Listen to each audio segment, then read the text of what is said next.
warga belajar, balik lagi dengan Kak Mala. Hari ini kita akan belajar lagi mengenai mata pelajaran pendidikan Pancasila dan Kewarganegaraan untuk kelas 12, yakni modul 14 dengan tema Maju dalam Keragaman, dan judul hari ini adalah Bersatu itu Indah. Oke, slide pertama yakni ada beberapa gambar.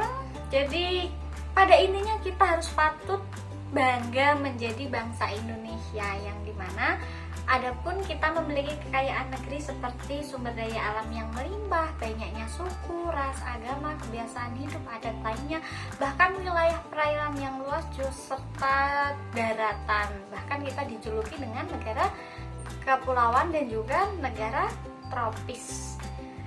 Wajib bangga ya di sini. Bahkan ada ini makmur, gambar sawah makmur yang di ini ada Pak Erick Thohir. Dan juga ini adalah kesejahteraan para nelayan, juga banyaknya suku dan kebiasaan juga adat lain-lain. Jadi kita akan mempelajari Bhinneka Tunggal Ika. Ini ada yang masih ingat kan, Bhinneka Tunggal Ika itu artinya berbeda-beda tetapi tetap satu juga, itu menjadi semboyan negara Indonesia. Nah, apabila tidak dikelola dengan baik, persatuan dan kesatuan dalam suatu negara, maka pasti dong dapat berpotensi menimbulkan konflik, perpecahan, atau bahkan sampai dengan disintegrasi bangsa. Nah, berbanding terbalik, ketika persatuan dan kesatuan itu bisa dikelola dengan baik, maka berpeluang memperkaya dan memperkuat bangsa.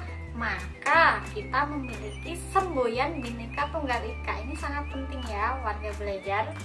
Sama dengan Pancasila, sila ketiga, yakni ada Persatuan Indonesia, di mana ini menggambarkan bahwasanya negara kita adalah negara kesatuan.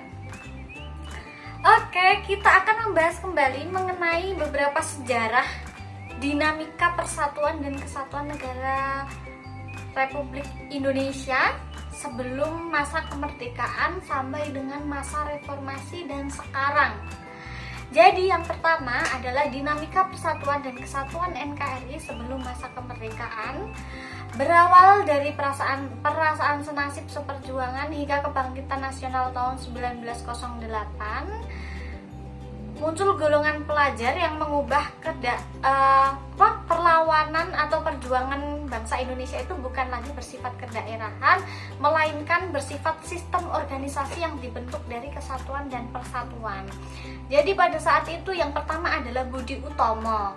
Nah, pada saat dulu misal kayak ada Pangeran Antasari, Pangeran Diponegoro, Imam Bonjol, itu adalah salah satu bentuk perlawanan daerah sebelum tahun 1908. Dimulai ketika ada bangsa Eropa yang ingin menjajah negara Indonesia dikarenakan satu alasan, yakni rempah-rempah. Warga belajar. Itu dimulai pada tahun 1500-an sampai dengan 1908. Bayangkan itu berapa ratus tahun kita dijajah. Nah, mulai nih pada tahun 1908 kebangkitan itu mulai muncul dari diri negara Indonesia, sehingga tanggal 28 Oktober 1928 yang diperingati sebagai Hari Sumpah Pemuda menghasilkan 3 sendi persatuan Indonesia, yakni yang pertama ada mengenai kesatuan bangsa, 2 mengenai tanah air, dan yang ketiga ada bahasa. Jadi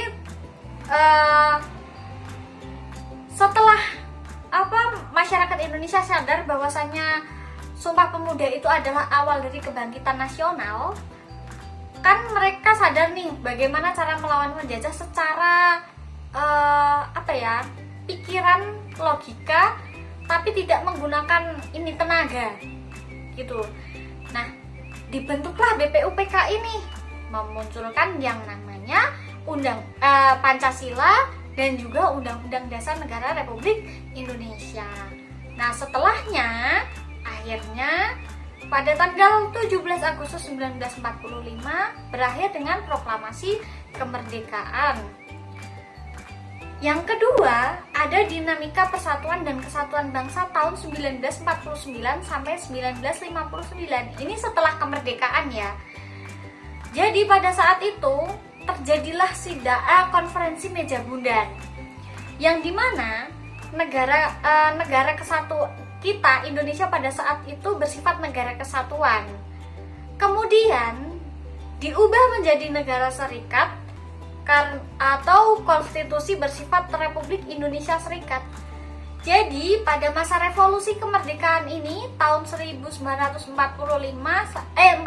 sampai 1959 ini adalah masa revolusi kemerdekaan yang dimana muncul negara Republik Indonesia Serikat. Jadi Indonesia yang asalnya negara kesatuan berubah menjadi Republik Indonesia Serikat, dan sistem pemerintahannya itu bersifat parlementer. Itu warga belajar. Dan sifat dari sistem parlementer ini adalah di mana dia memiliki kelemahan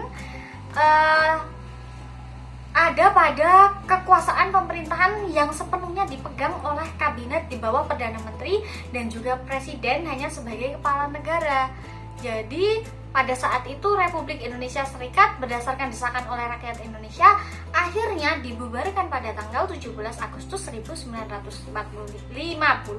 karena bentuk negara serikat atau federal tidak sesuai dengan kondisi bangsa Indonesia yang cenderung dapat memudahkan bangsa Indonesia dipecah belah, karena pada saat itu memang peralihan dari masa kemerdekaan.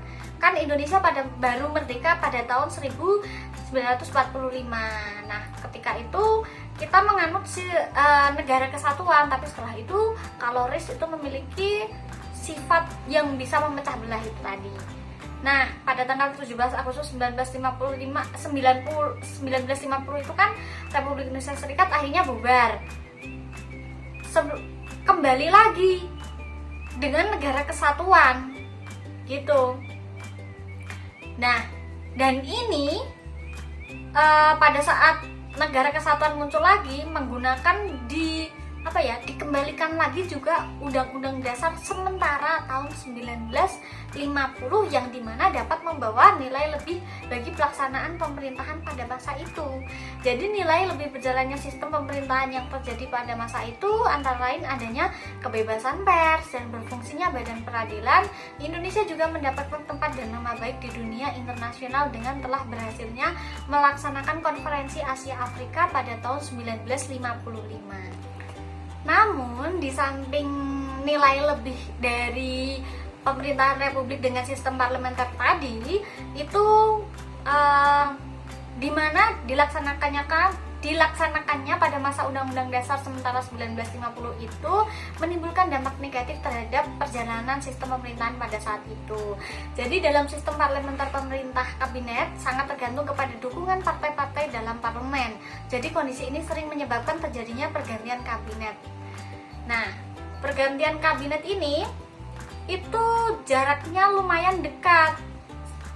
Mulai dari kabinet Natsir, kabinet Sukiman, Wilopo, Ali Sastro Amijoyo, terus Burhanuddin Harahap, Ali Sastro Amijoyo sampai dengan kabinet Juanda itu dianggap dapat mengacaukan negara. Nah, mulailah dari pergantian kabinet-kabinet ini yang dapat memunculkan perpecahan atau kekacauan negara. Jadi mulai ada peristiwa pemberontakan Angkatan Perang Ratu Adil Apra pada tanggal 23 Januari 1950 yang dipimpin oleh Kapten Raymond Westerling pada tanggal 23 Januari 1950 dengan tujuan mempertahankan bentuk negara serikat dan juga negara federal Pasundan di Indonesia, serta menuntut setiap negara bagian Republik Indonesia Serikat mempunyai tentara sendiri. Nah, ini kemudian disusul pada selanjutnya ada pemberontakan di Sulawesi, yakni namanya pemberontakan Andi Aziz. Nah, di pemberontakan ini itu intinya itu kelompok Andi Aziz itu menolak masuknya pasukan-pasukan APRIS atau TNI yang bertujuan untuk mempertahankan keutuhan negara Indonesia Timur. Jadi untuk menghentikan pemberontakan tersebut, pemerintah pada 8 April 1950 mengeluarkan ultimatum yang isinya memerintahkan kepada adik Aziz agar melaporkan diri serta mempertanggungjawabkan perbuatannya. Tuh. Disusul lagi ada gerakan Republik Maluku Selatan pada tahun 1950. Jadi gerakan RMS ini juga menolak kedatangan APRIS, sama dengan pemberontakan dari Andi Aziz ini ya. Jadi pemberontakan ini itu untuk melucuti senjata bekas tentara KNIL. Namun pemberontakan ini berhasil ditumpas oleh ekspedisi militer di bawah pimpinan Kolonel Alex. Akhirnya dapat ditangkap dan kemudian dihadapkan pada mahkamah militer luar biasa di Jakarta. Dan pada saat itu berdasarkan keputusan mahkamah militer luar biasa, Dr. Sumokil akhirnya dijatuhi hukuman mati. Nah, kemudian ada lagi nih pemberontakan DITII yang dipimpin oleh Khan Muzakar di Sulawesi Selatan. Jadi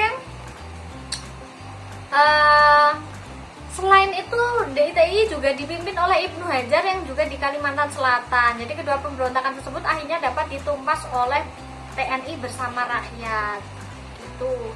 Selanjutnya ada juga pemberontakan revolusioner Republik Indonesia. Ini mengenai perjuangan rakyat semesta atau yang sering disebut PRRI atau Semesta. Dewan Banteng di bawah Letnan Kolonel Ahmad Hussein memberikan ultimatum kepada pemerintah menuntut Kabinet Juanda mundur dari jabatannya karena tidak dipenuhi pemerintah, maka Letnan Kolonel Ahmad Hussein melakukan operasi militer. Namun akhirnya Semesta dihancurkan dan dilumpuhkan dengan operasi 17 Agustus dan operasi Sabta Marga. Tuh. Nah, setelah itu melihat kondisi negara yang dalam keadaan kacau dan tidak menentu karena terjadinya pemberontakan di daerah, kegagalan Badan Konstituen dalam menjalankan tugasnya, maka muncullah dekret presiden pada saat itu yang berisi dekret presiden itu pada tanggal 5 Juli 1959 yang berisi yang pertama ada menetapkan pembubaran konstituen, 2. menetapkan berlakunya Undang-Undang Dasar 1945 dan tidak berlakunya Undang-Undang Dasar sementara 1950. Yang ketiga ada pembentukan MPR sementara dan Dewan Pertimbangan Agung sementara. Begitu itu pada tahun dinamika persatuan pada tahun 1949 sampai 1950. Nah, selanjutnya ada dinamika persatuan dan kesatuan bangsa tahun 1959 sampai 1966.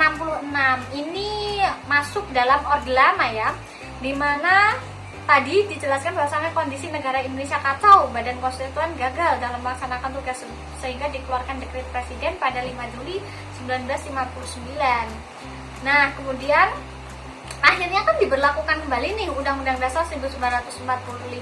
Sistem negara kita juga presidensial dan adanya kabinet kerja. Nah, program kabinet kerja antara lain penyelenggaraan keamanan dalam negeri, pembebasan Irian Barat, dan melengkapi sandang pangan rakyat. Dan pada saat itu juga demokrasi kita bersifat terpimpin. Namun sangat disayangkan ketika praktik ini tidak sesuai atau menyimpang dari dasar negara atau Pancasila dan hukum dasar Undang-Undang Dasar 1945 di Indonesia. Contohnya itu malah memberikan peluang kepada kepada organisasi PKI untuk bisa mengembangkan sayapnya pada saat itu. Jadi komunisme di Indonesia ini malah semakin merebak. Akhirnya muncul peristiwa G30S PKI yang dimana itu memakan korban sejumlah 7 tangan kanan dari Presiden Soekarno gitu. Nah, yang keempat ada dinamika persatuan dan kesatuan bangsa tahun 1966 sampai 1998. Ini adalah Orde Baru eranya Soeharto. Nah, setelah pada Orde Lama, ini kan akhirnya mereka kan merasa kacau ya negaranya, bahkan komunisme di mana-mana, sehingga muncullah yang namanya Tritura atau Tri Tuntutan Rakyat. Jadi Tritura ini membawa pembangunan nasional berupa yang pertama ada membentuk kabinet pembangunan yang pertama. 2, pemilu diadakan 5 tahun sekali akhirnya. Dan yang ketiga ada, namun ya walaupun diadakan 5 tahun sekali, ya tetap saja pada tahun itu yang menang selalu Soeharto. Bahkan Soeharto kan 32 tahun menjabat sebagai Presiden negara Indonesia. Dan ketiga, ada meningkatnya pendapatan per kapita masyarakat Indonesia pada saat itu. Keempat, pelaksanaan gerakan wajib belajar dan gerakan nasional orang tua asuh kebutuhan pangan tercukupi dengan swasembada pangan. Jadi pada saat itu ada swasembada pangan. Dan yang kelima, terlaksananya rencana pembangunan 5 tahun dan semakin banyak rakyat yang pintar membaca dan menulis sehingga tingkat pengangguran berkurang. Nah, dulu kan orang mau belajar itu kan susah. Nah, pada saat eranya Soeharto, era Orde Baru, ini muncullah pembangunan nasional berupa bagaimana rencana memintarkan masyarakat Indonesia supaya mereka itu paham apa yang dilakukan gitu. Dan yang keenam, ada suksesnya program transmigrasi dan juga keluarga berencana. Namun sangat disayangkan ketika pembangunan nasional itu berjalan secara perlahan, akhirnya terdapat efek negatif setelah 32 tahun berjalan ini. Dalam 32 tahun berjalan itu memunculkan banyaknya tindak korupsi dan juga nepotisme. Kemudian yang kedua, adanya pembatasan hak-hak politik rakyat seperti pembatasan jumlah partai. Bahkan dulu pada saat itu orang itu diwajibkan memilih satu partai aja. Kalau warga belajar tahu, mungkin warga belajar boleh tanya sama orang tua kalian yang mungkin lahirnya tahun 1960 bahkan 70-an, itu mereka pasti dikasih wajib partai gitu. Nah, yang ketiga ada kebebasan pers dikekang. Jadi kayak jadi semua itu tertutup modelnya. Kayak misal ada pers dari presiden tentang pengumuman ini, itu biasanya tertutup, jadi masyarakat ini nggak tahu gitu. TV itu dibatasi istilahnya. Nah, yang keempat itu ada supremasi hukum tidak dijalankan dengan baik. Jadi pada saat kembali lagi bahwasanya ada kolusi dan juga nepotisme itu dalam aparat penegak hukum. Jadi supremasi hukum tidak dijalankan dengan baik karena kembali lagi bahwasanya pada orde baru itu kekuasaan paling tinggi itu ada di TNI dan juga presiden gitu. Nah, yang kelima ada penyimpangan berupa krisis moneter pada tahun 1998 yang mengakibatkan warga atau rakyat Indonesia sudah tidak tahan lagi dengan pemerintahan era Soeharto, sehingga tanggal 21 Mei 1998 Presiden Soeharto diminta untuk turun dan terjadi peristiwa itu Trisakti dan juga Semanggi pada saat itu dengan berupa tuntutan Presiden Soeharto harus mundur dari jabatan.